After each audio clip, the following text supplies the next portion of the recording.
So today I am going to introduction about myself. Myself Sachin Shinde sir. Okay. So today I am going to take the lecture how to use could. Could is a model auxiliary, but we have compulsory use could. Okay, in past tense only. So तर तुम्हाला पुढचा वापर कशा पद्धतीने वापरायचा हे मी तुम्हाला थोडक्यात माहिती देणार आहे. तर बघा हाऊ टू यूज कुड. कुड हे पास्ट टेन्स मध्ये वापरतात. तर याचा सेन्स आपल्याला ओळखायचा आहे. बघा COULD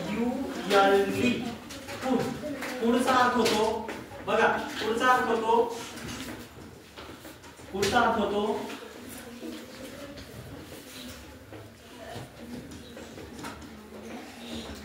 शकलो शका. बघा पुढचा अर्थ होतो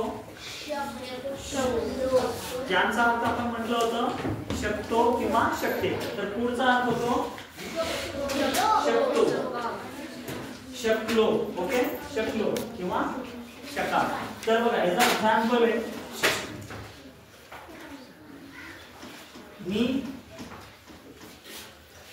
मी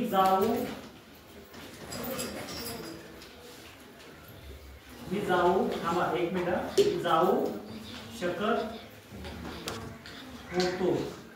मी जाऊ शकत होतो. म्हणजे याचा स्ट्रक्चर आहे यस प्लस कुड plus verb V1 plus object बघा यस म्हणजे सब्जेक्ट, 2 नंबर कुड, 3 नंबर मी म्हणजे वर्ब क्रियापद, 4 नंबर ऑब्जेक्ट. ऑब्जेक्टला आपण कर्म म्हणतो. या मराठी वाक्याची सुरुवात करणारा पहिला मराठी शब्द कोण आहे? मी. इंग्लिश मध्ये काय म्हणतो आपण? आय हा कोण आहे? 1 नंबरला सब्जेक्ट. 2 नंबरला काय नाव मग? आय कुड क्रियापद. कशाची क्रिया चालू आहे? जाणे. I could go. Not a going, not a went, not a gone, not a okay. Because that we have to take the form of only given. मी जाऊ शकत होतो. पुढचं ती येऊ शकत होती. कोण येऊ शकत होती? तिला काय म्हणतो आपण? कोण आहे 1 नंबरला? सब्जेक्ट. 2 नंबरला काय ना? कुड. क्रियापद. कोणती क्रिया चालू आहे? येण्याची. C could come. आता मी पुढचं एक्झाम्पल दिलं तुम्हाला. बघा लक्ष द्या. आई बघा आई तिला बोलवू शकत होती. कोण बोलवू शकत होती? आईला काय म्हणतो आपण? मदर. कोण आहे 1 नंबरला? सब्जेक्ट. 2 नंबरला काय ना? गुड. 3 नंबर क्रियापद ऍक्शन वर्ड. कृती किंवा काम. कशाची क्रिया चालू आहे इथे? बोलवण्याची. बोलवण्या इंग्लिश मध्ये कॉल. बोलवण्याची क्रिया काय? कॉल. पण कोणाला बोलवते ती? तिला. ला आल्यामुळे आपण काय घेतो आपण? पण कोणाला? तिला आपण काय घेतो आपण? काय उत्तर मग? Mother should call to her. Mother could call to her. आता मी म्हटलं आई त्याला बोलू शकत होते. तर मदर शुड कॉल टू मी म्हटलं आई वडिलांना बोलू शकत होती. Mother should call to father. बोलू नका. आई मुलीला बोलू शकत होती. Mother could call to daughter. बोलत असताना सेन्स वर्ड, जेव्हा तुम्हाला सेन्स वर्ड करता येईल, सेन्स जिथे प्रश्न असतो त्या प्रश्नामध्ये उत्तर लपलेलं असतं. प्रत्येकाने सेन्स वर्ड आहे. वाक्याच्या शेवटी शकत, होतो, होती जर आलं की आपण 2 नंबरला कशाचा वापर करायचा? कुडचा. समजते? आता पुढचे एक्झाम्पल आपण बघूया. सर्वांना समजलं का? हो. बघा नेक्स्ट एक्झाम्पल आपण घेऊया. नेक्स्ट एक्झाम्पल आपल्याला घ्यायचं आहे.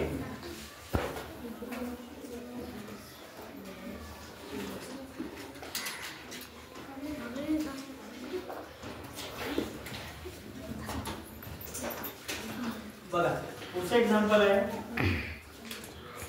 की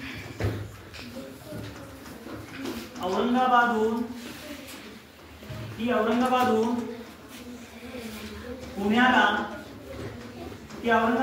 पुण्याला येऊ शकत होती.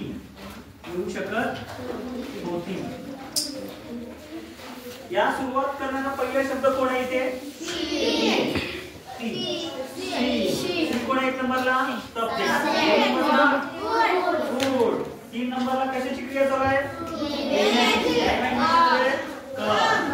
4 नंबर. आणि कुठे येतो? ह्या वाक्यामध्ये कुठे येत आहे ती? काय शब्द दिला हा? लाल की आपण तू. पण कुठे? पुण्यात. तू पुणे. कुठून येतो ती?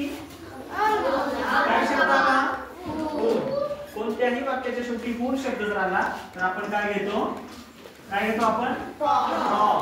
पण कुठून येतो ती? औरंगाबाद. फ्रॉम औरंगाबाद.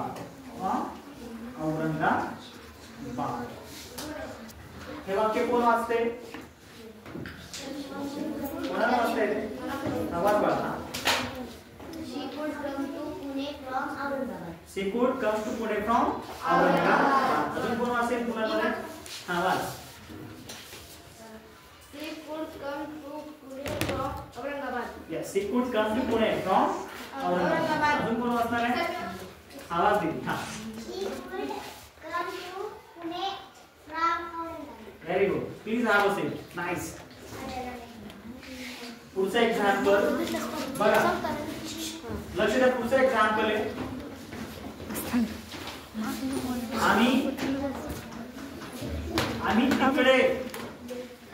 आम्ही तिकडे अभ्यास करू शकत होतो.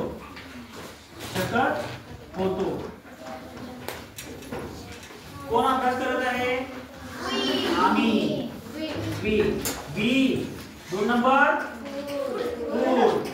3 नंबर कशाची क्रिया चालू आहे? अभ्यास करण्याची. अभ्यास करण्यामध्ये 4 नंबर कुठे करत आहे? आम्ही तिकडे. तिकडेला काय शब्द आहे? देअर. तिकडेला काय शब्द आहे? वी कुड स्टडी देअर. आम्ही इकडे अभ्यास करू शकत होतो. वी कुड स्टडी देअर. अवघड आहे? सिंपल. सो ह्याचा आपण वापर करत असताना वाक्याच्या शेवटी शकत होतो किंवा शकत होती असा वापर करू शकतो. समजलं? हो. Thank you so much. तुम्ही शांत बसून माझं लेक्चर ऐकलं त्याबद्दल तुमचे मी मनापासून आभार व्यक्त करतो. थँक्यू.